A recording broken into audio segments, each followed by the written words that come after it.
Salut frères et sœurs, partenaires de réveil. C'est avec joie que je présente ce message devant vous encore aujourd'hui pour bénir le nom du Seigneur et pour instruire un tant soit peu selon la volonté de Dieu notre Père en Jésus-Christ. Et je prie que l'Esprit de lumière, l'Esprit, le Saint-Esprit puisse m'éclairer, puisse m'instruire, puisse m'utiliser pour la gloire de son nom et pour rester toujours dans l'obéissance à sa volonté qui est que nous soyons ses instruments et que lui seul puisse nous utiliser pour la gloire de Dieu le Père. Donc en ce samedi 25 avril 2020, voilà, donc je suis vraiment dans la joie de pouvoir me présenter au devant de vous et de pouvoir encore une fois de plus annoncer la bonne nouvelle. Voilà, donc le thème que je traite aujourd'hui s'intitule « Les ennemis de la foi ». Les ennemis de la foi, voilà, donc c'est le thème. Et ici, il ressort ce qu'on appelle la foi. Il ressort, il est nommé la foi. Donc la foi, selon la Bible, dans Hébreux 11, verset 1er, la Bible nous définit la foi, selon la Bible, comme étant une ferme assurance des choses qu'on espère et la démonstration de celles qu'on ne voit pas. Donc la foi, c'est clair, est une ferme assurance des choses qu'on espère et la démonstration de celles qu'on ne voit pas. Ok, donc, et la foi se présente ici comme une personne donc, qui a des ennemis. Donc la foi est une personne qui a des ennemis, comme toute personne sur terre pouvant avoir des ennemis. Voilà, donc la foi et ses ennemis. Je cite principalement ici trois éléments principaux étant donc les ennemis de la foi. En premier lieu, je parle donc maintenant du doute. Qu'est-ce que le doute? Le doute est, comme défini, ennemi de la foi. Et le dictionnaire français nous dit que le doute se présente comme une hésitation, comme une perturbation de quelqu'un dans son esprit. Voilà, donc quelqu'un qui est dans le doute, c'est quelqu'un qui n'est pas sûr de lui. C'est quelqu'un qui est dans une certaine incertitude. Voilà. Et la Bible nous parle du doute dans plusieurs passages, mais nous lirons seulement deux passages concernant le doute. Nous lisons premièrement dans Matthieu 14, verset 31. Et ce premier passage nous parle de ce que le Seigneur Jésus a fait avec son apôtre, l'apôtre Pierre. Oui, il est écrit, aussitôt Jésus-Christ saisit, il tendit la main et saisit Pierre et lui dit, « Homme de peu de foi, pourquoi as-tu douté ?» Homme de peu de foi, pourquoi as-tu douté? Il s'adressait ainsi à Pierre.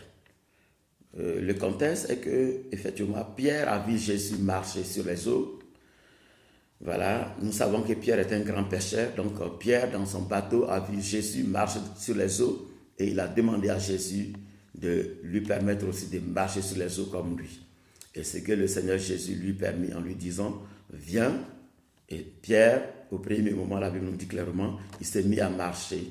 Et il a marché et il sortit donc de son bateau et s'est mis à marcher sur les eaux sans problème parce qu'il avait cette foi soutenue par Jésus-Christ.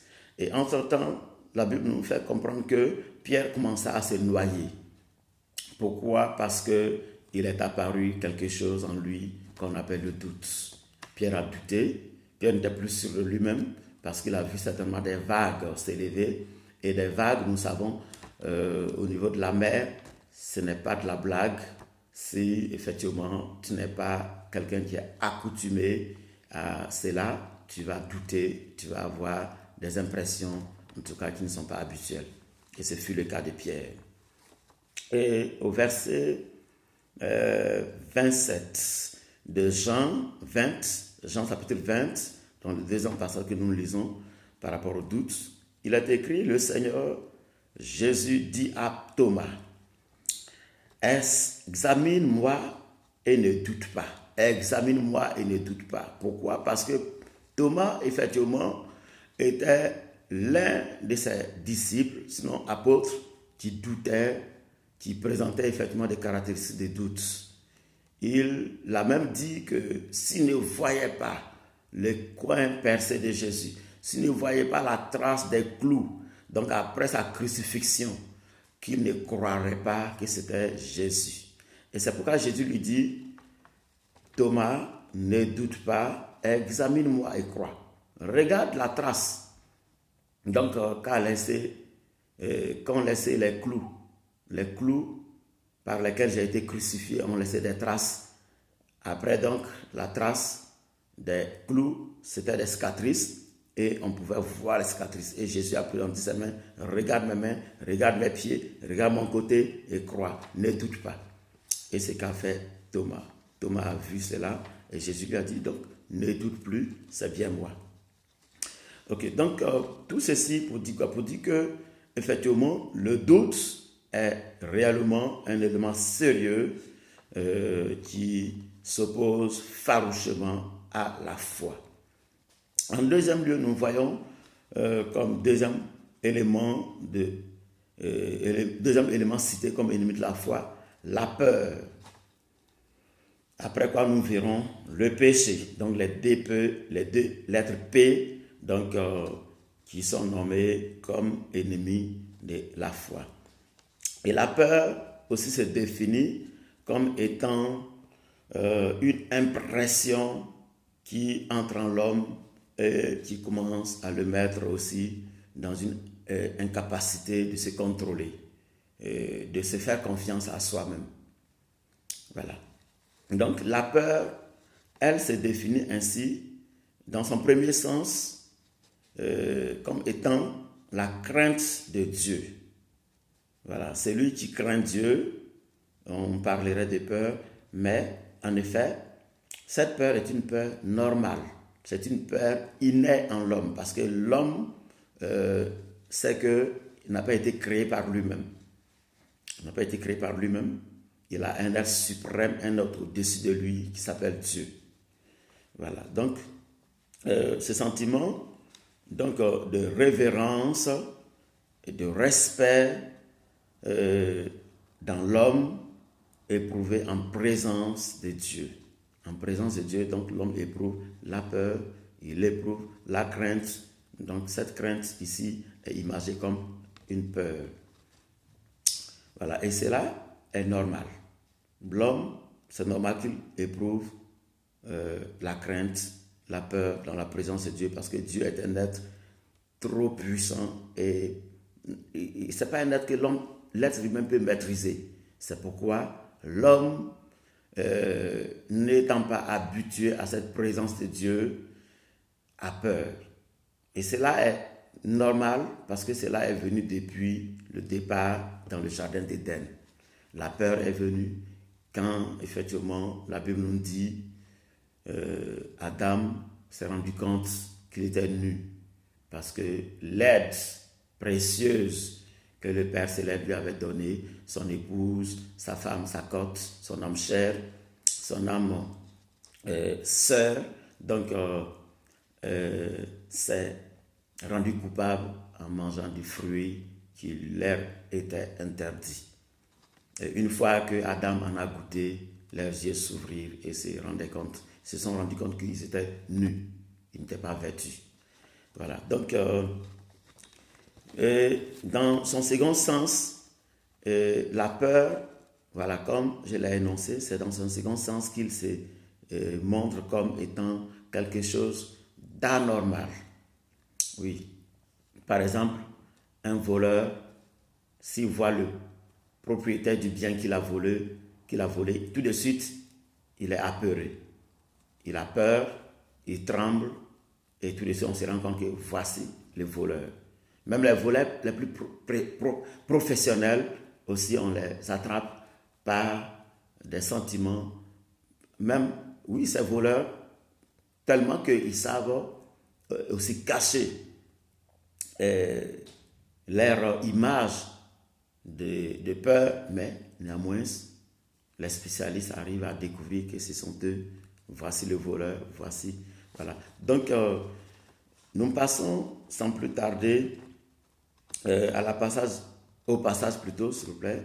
Pardonnez-moi, le passage biblique qui explique un peu ce que serait la peur dans Matthieu. Nous avons lu Matthieu, dans Marc 6, verset 50. Jésus dit, n'ayez pas peur, rassurez-vous, n'ayez pas peur. Dans Marc 6, 50, il dit, rassurez-vous, n'ayez pas peur. Pourquoi? Parce que ceux qui étaient en sa présence avaient peur. Ils avaient peur, pourquoi? Parce que, voilà, ils s'étaient dit, mais qui est cet homme qui vient? Parce qu'on l'a cloué à la croix, il est mort, il n'est plus au milieu de nous, mais que se fait-il que ce soit lui qui vienne? Ils se sont tout de suite sentis une frayeur et ils ont eu peur. Et au verset 4 de Psaume 23, la parole de Dieu nous dit là encore, je ne crains rien. Je ne crains rien, pourquoi? Je ne crains rien parce que je n'ai pas peur. Pourquoi? Parce que c'est lui qui me rassurait là. Parce que c'est lui qui est mon assurance, ma sécurité, ma protection. Le Seigneur Jésus est là. Même si je traverse l'ombre de la vallée de la mort, je ne crains aucun mal. Même si on me dit, en ces lieux, dans ces villages, il y a trop de sorciers, attention, je n'ai pas peur parce que je sais en qui j'ai cru, je sais en qui j'ai confiance. Alors, je n'éprouve aucune crainte ni peur. Et au verset 44, au verset, disons 2, verset 2b d'Ésaïe 44, le Tout-Puissant te dit, il te rassure en te disant, ne crains rien. Ne crains rien car je suis avec toi. Ne crains rien. Voilà. Pourquoi? Parce qu'il sait que l'être humain, naturellement, peut avoir la crainte en lui, peut avoir peur, oui, à cause de ce qui s'est passé depuis le jardin d'Éden. L'homme n'a plus confiance en lui, l'homme a toujours peur. L'homme a cette peur qu'il ne maîtrise pas. Et en Jérémie 1, verset 8, il répète encore, ne crains point, car je suis avec toi pour te délivrer. Pour te délivrer de tout ce qui peut t'arriver, de toute tentation, de toute épreuve, de toute difficulté, de tout combat, je te délivrerai, dit le Seigneur. Donc il te rassure en te disant, ne crains rien, je suis avec toi, ne crains rien. Alléluia. Et donc, après ce deuxième élément des ennemis, donc parmi donc des ennemis de la foi, nous entamons le troisième élément qui est le péché. Le péché est, dans sa définition première, la désobéissance à Dieu. C'est la désobéissance à Dieu qui a entraîné le péché. Et le premier à pécher, c'est bien évidemment Satan. Satan, il est devenu Satan, sinon il s'appelait Lucifer. Lucifer était l'ange de lumière, l'ange le plus éclatant, l'ange le plus glorieux d'ailleurs, parce qu'il était en face de Dieu. Il était en fait le premier parmi ceux qui étaient en face de Dieu. Il était le plus lumineux, le plus beau, le plus éclatant. Et donc de ce fait, il a donc été tenté. Il a été tenté et il s'est dit, mais si je suis aussi beau, aussi précieux, aussi lumineux, et je peux même m'égaler au Créateur. Donc je peux tenter un coup. Si ça fonctionne, alors je deviendrai comme Dieu. Et c'est comme ça que Lucifer a opéré le premier attentat et le premier coup d'État depuis donc, la création. Pour la première fois, quelqu'un a fait un coup d'État et c'est Satan. Et c'est pourquoi de nos jours, dans tous nos États, dans toutes nos nations, quand tu entends qu'il y a un coup d'État, quand tu entends qu'il y a un coup d'État qui a été perpétré à quelque part par quelqu'un, il a eu l'esprit de Lucifer en lui. Il a eu l'esprit donc de Lucifer devenu Satan en faisant donc ce que Satan avait fait, en faisant donc un coup d'État. Donc, c'est ainsi que le péché entre dans le monde. Et le péché constitue l'un des éléments les plus redoutables, les plus dévastateurs, les plus néfastes qui sont contre la foi. Voilà, donc la foi. Le péché reste cet élément le plus méchant, le plus redoutable, le plus inquiétant contre la foi depuis le jardin d'Éden. Le jardin d'Éden. Voilà. Donc c'est par lui que Lucifer est devenu donc le rebelle que nous avons connu et aujourd'hui qui reste toujours le même et qui contamine les enfants de Dieu à s'élever, à se rebeller, à pécher, à ne pas obéir, à ne pas être fidèle à leur Dieu. Voilà. Et Satan a échoué à son premier coup d'État parce qu'il n'est qu'une créature. Une créature ne peut jamais s'égaler au Créateur. C'est ce que nous devons savoir. Quelle que soit l'intelligence que Dieu t'a donnée, quelle que soit la capacité surnaturelle que Dieu t'a donnée, à être surdoué, à être très intelligent, à être même le plus grand inventeur de toutes les époques, tu ne dois pas t'égaler à Dieu. Tu dois toujours reconnaître que Dieu est au-dessus de toi et que c'est lui qui te donne ce savoir pour la gloire de son seul nom. Et nous retrouvons donc dans Romains 3, verset 23, la Bible nous relève que la Bible nous explique pourquoi donc nous sommes privés de la gloire de Dieu. Nous sommes privés de la gloire de Dieu parce que nous avons péché en ce qu'il dit, tous ont péché, ils sont privés de la gloire de Dieu. Tous ont péché, pourquoi? Parce que depuis l'origine, depuis le jardin d'Éden, la nature pécheresse est en l'être humain. Un bébé qui naît aujourd'hui, qu'il ait insulté ou pas, qu'il ait commis un péché, quelqu'un coupable, il est coupable, il est pécheur, tant qu'il naît du sang humain, donc il a cette nature pécheresse en lui, jusqu'à ce que tous ceux qui donc arrivent à confesser que Jésus est Seigneur et Sauveur reçoivent donc le salut de leur âme. Ils reçoivent le salut de leur âme, ils reçoivent le pardon du Père Céleste et donc ils quittent l'état de l'homme de désobéissant à l'homme obéissant, en principe en obéissant, en suivant la parole de Dieu, en marchant selon les Écritures saintes et en obéissant d'après ces Écritures à Dieu, les créateurs. Et un peu plus loin, Romains 6, 23 nous dit que le salaire du péché, c'est la mort. Oui, l'homme qui pêche continuellement récolte ce qu'on appelle la mort. Car la succession du péché conduit toujours à la mort. Oui, si tu ne te détournes pas du péché, tu finis par mourir spirituellement. Et c'est ce que nous dit Romains 6, verset 23. Voilà. Donc, tout ceci étant, considérant que ces éléments dont je viens de citer, le doute, le péché, la peur, sont des éléments capitaux qui font face donc à la foi, qui s'opposent à la foi, qui sont donc les ennemis les plus redoutables à la foi. Nous devons de prêter attention à ces choses. C'est pourquoi, enfant de Dieu, partenaire de réveil, de la dynamique de réveil, que tu sois ici en Belgique ou en France, en Europe, en Asie, en Amérique, en Afrique, en Océanie, partout dans le monde, tu dois prêter attention à ces trois éléments qui sont sans doute, auxquels tu dois faire beaucoup attention pour ne pas y tomber, car la Bible nous révèle d'ailleurs qu'il y a un péché qui est impardonnable. Ce péché est appelé le péché contre l'esprit. Alors, il est très important de ne pas pécher. Il est très important de s'éloigner du péché. Et d'ailleurs, l'être humain ne se contrôle pas. L'être humain pêche souvent, même sans faire attention, sans même vouloir le faire. Oui, c'est pourquoi il est important pour nous de nous écarter des voies des pécheurs, de tout ce qui nous fait pécher consciemment. Voilà, en confessant tout en nos péchés, en pardonnant aux autres et en abandonnant tout ce qui peut nous entraîner dans le péché, malgré que la chair, notre chair,